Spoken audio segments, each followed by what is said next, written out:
I've got a whole new bunch of stories to share with you about the most fascinating people and things who are no longer with us. From famous figures who died on the very same day to the things I wish would die, like buffets. People actually take little tastes along the way with their fingers. Oh. They do.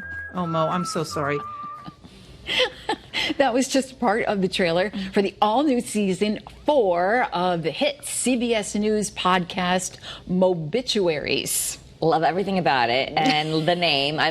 It's hosted, of course, by CBS Sunday Morning correspondent Mo Rocca. And each episode brings listeners tributes from Mo's favorite dearly departed people and things. Thank you so much for being with us. Good to be with both of you. And I am telling you, I am so anti-buffet. I am pro-cafeteria. We can talk about that later if you want. Okay, but those are two very different things.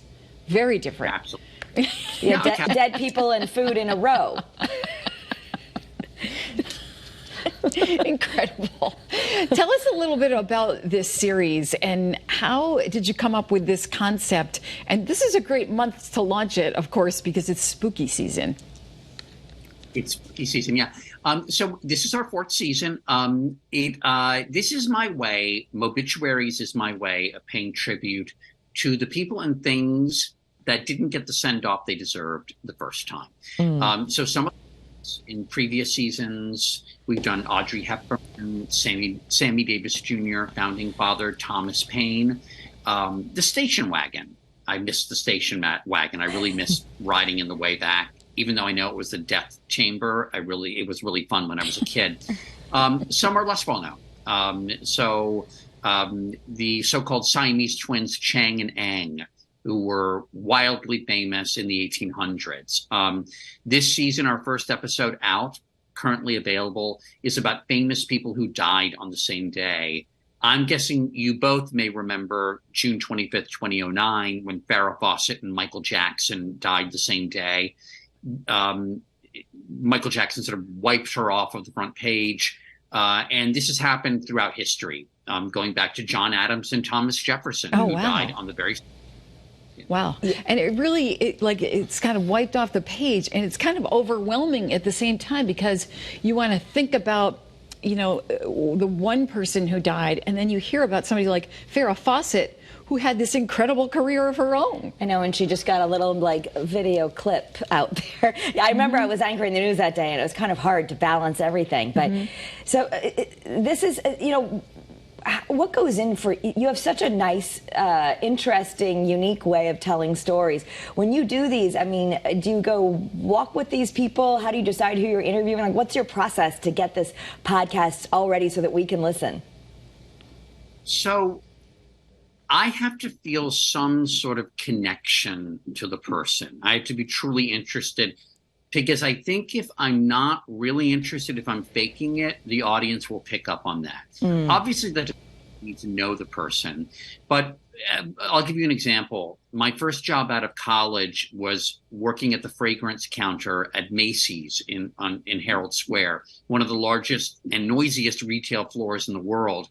And one day in early 1992, Audrey Hepburn walked by my counter. Oh, my goodness.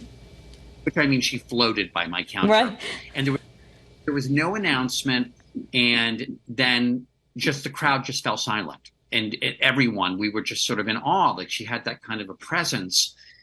A few months later, 9 months later, I had no idea she was sick. She died. And she died on the very same day that Bill Clinton was inaugurated. And so she was pushed off the front page for that.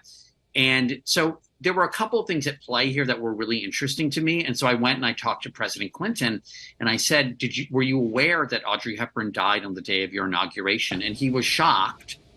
And then he said, which I thought was kind of funny, he said, well, I was kind of busy that day. But so it can be a number of different factors. But if I'm intrigued by it, and my team and I work hard enough at it, I trust that we can get other people interested in it. Oh, absolutely. Such an interesting story. So go back to some of the, we're going to go back to some of the things that you wish would die, such as the buffet. I mean, that was kind of a horrifying fact that we talked about, that people kind of just take little bites of things. Is that the main reason you wish it would go away? Well, here's the thing. I have always been very pro cafeteria, right? Which is different than the buffet. The cafeteria, I need some sort of authority figure. So I need the hairnet and with gloves ladling the mashed potatoes, who really knows how to ladle them and create that little depression in the middle of the mound into which the gravy goes. I need the guy or the gal with the paper chef's hat and the carving knife underneath, that red-orange light that looks sort of radioactive, but actually makes the side of roast beef look even more glistening and delicious. I do not like the free-for-all of a hot open food bar where I'm, being handed sticky tongs by Todd, a guy I've never met, some stranger. We can't have that. I got it. Buffets are amateur. He wants professional cafeterias. We could spend all day with you, Mo.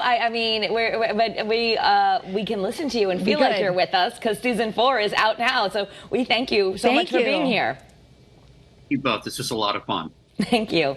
And if you want to laugh like we are, new episodes, and you learn too, new episodes. He's so brilliant. New episodes drop each Wednesday. For more information, visit Mobituaries.com. Follow on Instagram. And by the way, you can get the Mobituaries podcast wherever you listen to podcasts. Yeah, it's so fun. Just for the record, though, my sons really love buffets. Oh, my kids too. Like, they get mad if I go to a hotel that doesn't have a buffet. That's all they want to know. Does it have a breakfast buffet? Yes. You got to get the bacon and the waffles. Yes, they like to go back multiple times, and a waffle maker. Yeah, okay. Exactly.